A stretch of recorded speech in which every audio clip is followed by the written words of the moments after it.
आज हम पढ़ेंगे क्वेश्चन और किस तरह से क्वेश्चन होते हैं और किस तरह से क्वेश्चन सेंटेंस का ट्रांसलेशन बनाए जाते हैं।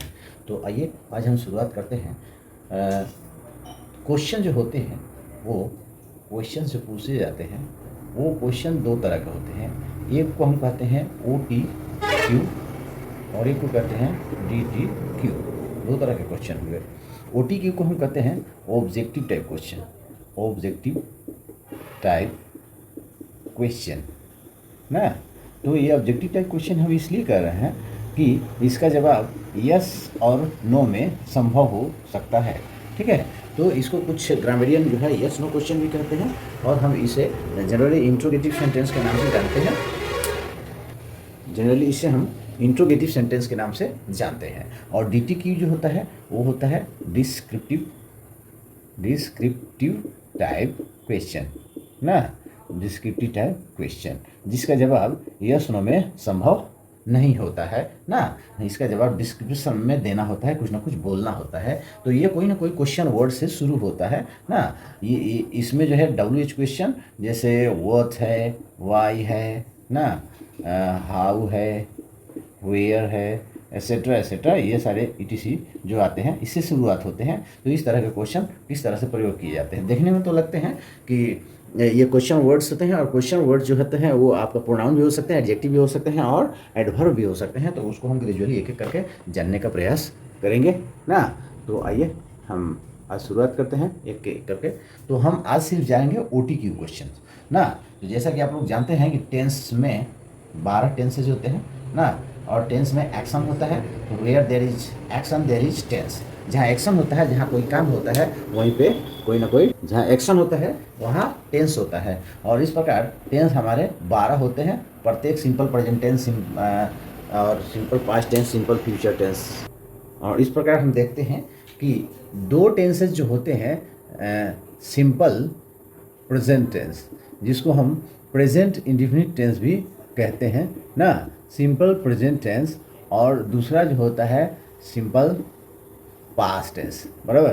तो सिंपल प्रेजेंट टेंस और सिंपल पास्ट टेंस में जो होता है एक्सिलरी वर्ब नहीं दिया हुआ रहता है। बाकी जितने 10 वर्ब होते हैं, 10 सेंटेंस जो होते हैं टेंस के सेंटेंस, उस 10 सेंटेंस में, बाकी 10 सेंटेंस में एक्सिलरी वर्ब दिया हुआ रहता है। तो इसमें हम आज सीखेंगे कि कोई भी वाक्य जो क्वेश्चन बनाता है वो क्या से शुरू होता है, कुछ से शुरू होता है क्या से, लेकिन इसकी अंग्रेजी हम क्या की जगह पे व्हाट का प्रयोग नहीं करते हैं। कैसे नहीं करते हैं ये हम जानने का प्रयास करेंगे।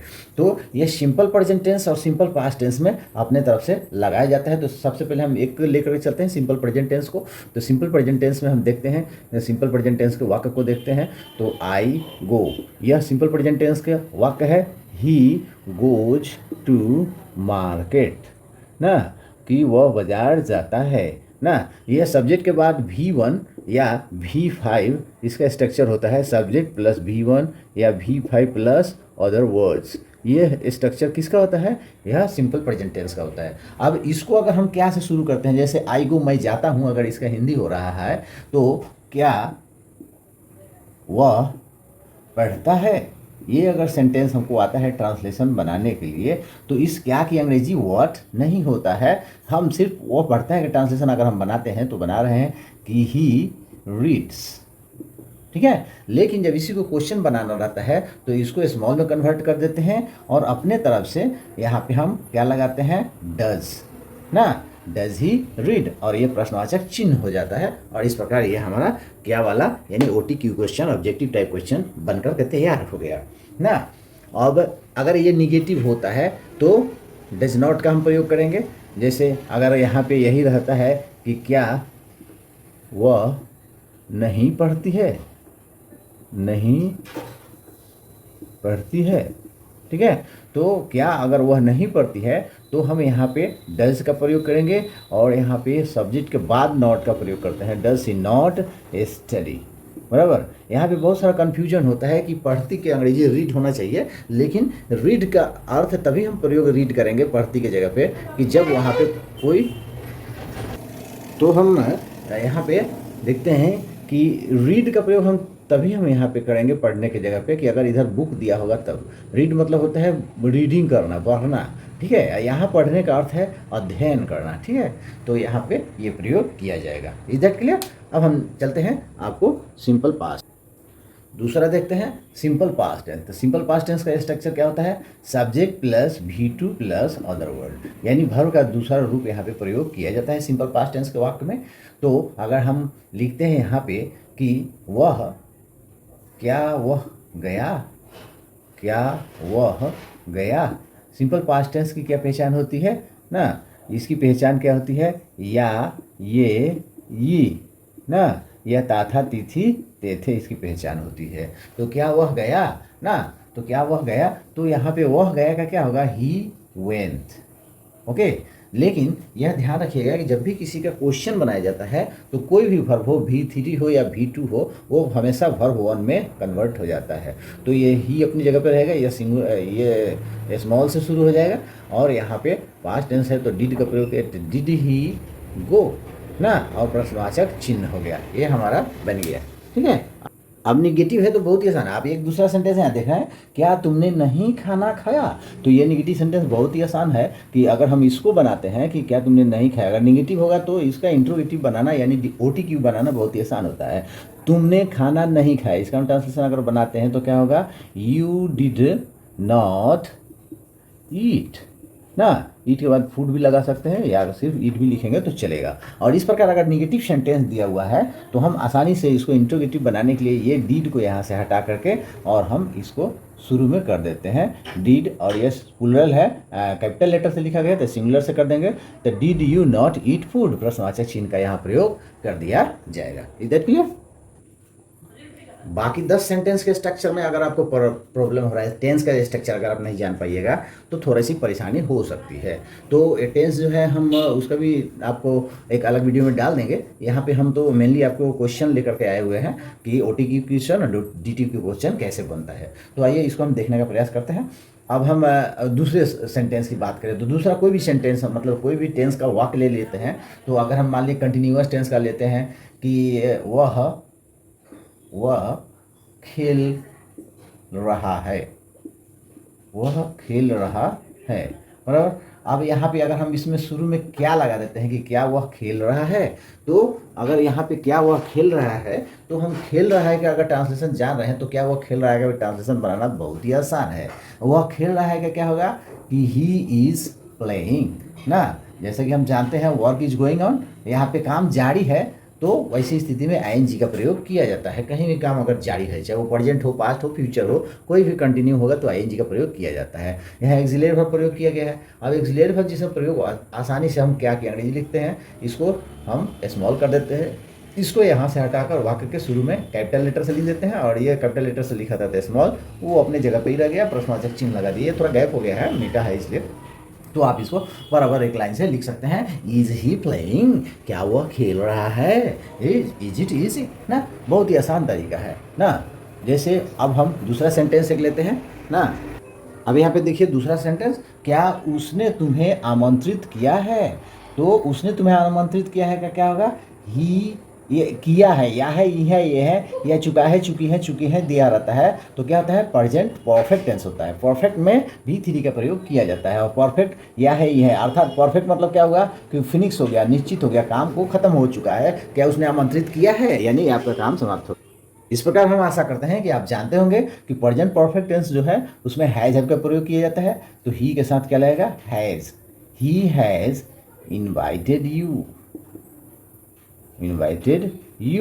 ना, ये हो गया आपका ही हैज़ इनवाइटेड यू, उसने तुम्हें आमंत्रित किया है। लेकिन जब क्या लगा हुआ रहेगा तो ये एक्सिलरी वर्ब को हम वाक्य के शुरू में कर देते हैं और इसको स्मॉल से कर देते हैं, हैज़ ही इनवाइटेड यू, और यहाँ प्रश्नवाचक चिन्ह लगा देते हैं। बहुत ही आसान है DTQ, इसलिए यहाँ ध्यान रखेंगे कभी भी इस क्या का जो शुरू में होता है जिसका जवाब यस और नो में संभव है। ये कोई जरूरी नहीं है कि क्या अगर शुरू में है तो उसका हम वाट अंग्रेजी नहीं लिखेंगे, लेकिन सबसे पहले इसको समझ लेंगे कि उसका जवाब किस तरह से हो रहा है ना।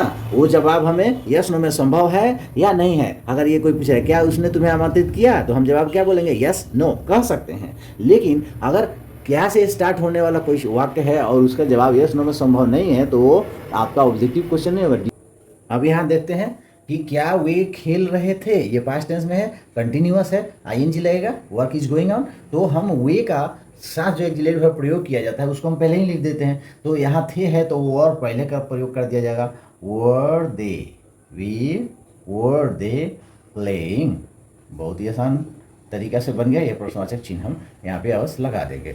क्या वह घर जा चुका था, वर्क इज फिनिश, और ये भी परफेक्ट टेंस में है। तो ऐसी स्थिति में हम इसके साथ था है थी हैं तो हम क्या लगाते हैं, हैज हैव प्रेजेंट टेंस में लगता है, और यहाँ पे पास्ट टेंस में हैज हैव की जगह पर क्या लगता है, हैड का प्रयोग किया जाता है। तो हम इसको, तो हम यहाँ पे क्या करेंगे कि हैड ही, यहाँ छोटा हो जाएगा कि हैड ही, क्या वह घर जा चुका था, the had he gone home.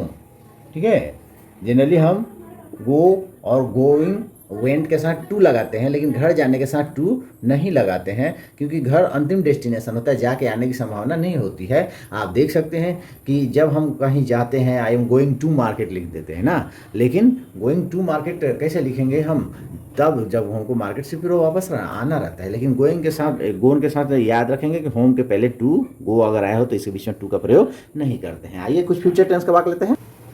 आइए हम यहाँ पे देखते हैं फ्यूचर टेंस ना। तो क्या तुम घर जाओगे ना, तो ऐसी स्थिति में क्या तुम घर जाओगे, तो इसमें हम फ्यूचर टेंस में किस चीज़ का प्रयोग करते हैं, शैल विल का प्रयोग करते हैं। और अगर ये OTQ क्वेश्चन हो तो शैल विल का शुरुआत जो है वाक्य के शुरू में ही हो जाएगा, चाहे किसी तरह का फ्यूचर टेंस का सेंटेंस है तो शैल विल पहले आ जाता है। प्लस यहाँ पे सिंपल फ्यूचर है तो V1 हो जाएगा, और उसके बाद अदर वर्ड लिख करके और प्रश्नवाचक चिन्ह का प्रयोग कर दिया जाता है। क्या तुम घर जाओगे, तो यू के साथ विल का प्रयोग किया जाता है, आई वी के साथ शैल का प्रयोग किया जाता है, नॉन टू ऑल ना, आई और वी के साथ किस चीज़ का प्रयोग किया जाता है, शैल का। लेकिन बाकी जो भी सब्जेक्ट रहते हैं वो यहाँ रहेंगे, उसके साथ विल का प्रयोग किया जाता है। तो इसका अगर हम क्वेश्चन बनाएंगे तो आई वी के साथ यह शैल जो है स्टार्टिंग में यहाँ पे आ जाएगा कैपिटल लेटर में शैल, और अगर विल लगाते हैं तो विल के बाद बाकी सभी आ जाते हैं, ही होता है, सी होता है, इट होगा, दे होगा, एसेट्रा एसेट्रा, जो भी मतलब जो भी आएंगे, आई वी के छोड़ के बाकी सभी इसमें आ जाएंगे, इसलिए इसको जानने की जरूरत नहीं है। सिर्फ आई वी जान लीजिए कि उसके साथ शैल आता है तो शुरू में लिखेंगे। तो यहाँ विल के साथ, यू के साथ विल आने वाला है तो हम विल का प्रयोग पहले ही कर लिए। तो विल यू घर जाओगे, गो होम, देख रहे हैं ना, फिर यहाँ भी टू का प्रयोग नहीं किया जाएगा। अब यहाँ पे जा चुकेंगे, तो चुकेंगे के साथ जो है, चुकेंगे जो है आप चुका है, चुकी है, चुके हैं, इसका प्रयोग जो होता है वो फ्यूचर परफेक्ट में प्रयोग किया जाता है। तो फ्यूचर परफेक्ट है, तो फ्यूचर परफेक्ट में स्ट्रक्चर जो होता है शैल विल ना, शैल विल के साथ जो है हैव का प्रयोग और प्लस V3 का प्रयोग किया जाता है ना। तो इसके बीच में अगर सब्जेक्ट घुस जाए तो यह आपका इंट्रोगेटिव हो जाएगा अदर वर्ड करके, और यहाँ पे प्रश्नवाचक चिन्ह हो जाएगा ना। तो हम यहाँ पे ही है तो फिर यहाँ चुकेगा, तो क्या से शुरू हो रहा है, तो वह जा चुकेगा के ट्रांसलेशन अगर हम बनाते हैं तो वह के लिए विल का प्रयोग करेंगे। तो विल स्टार्टिंग में यहाँ पे आ जाएगा, विल ही और हैव स्ट्रक्चर के हिसाब से सब्जेक्ट हो गया ही, उसके बाद क्या लगेगा, विल ही हैव और गॉन, V3 का प्रयोग होगा, अदरवाइज इसमें कुछ है नहीं, तो इतना ही पे आके स्टॉप हो गया। Is that clear. और ये आपका पूरा सेंटेंस जो है आपका कंप्लीट हो जा रहा है ना।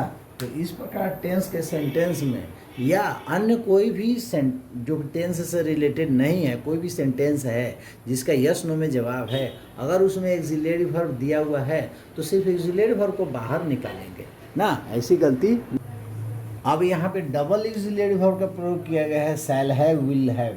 यहाँ पे will have shall have, general वाक्य में क्या होता है कि सब्जेक्ट प्लस शैल हैव ना या विल हैव का प्रयोग किया जाता है। तो विल हैव जो यहाँ पे दिया गया है, दो एक्सिलरी वर्ब यहाँ दिए गए हैं, तो दोनों एक्सिलरी वर्ब को बाहर नहीं निकाला जाता है, एक ही एक्सिलरी वर्ब को बाहर, मॉडल एक्सिलरी वर्ब जो है उसको हम बाहर निकाल देते हैं ना।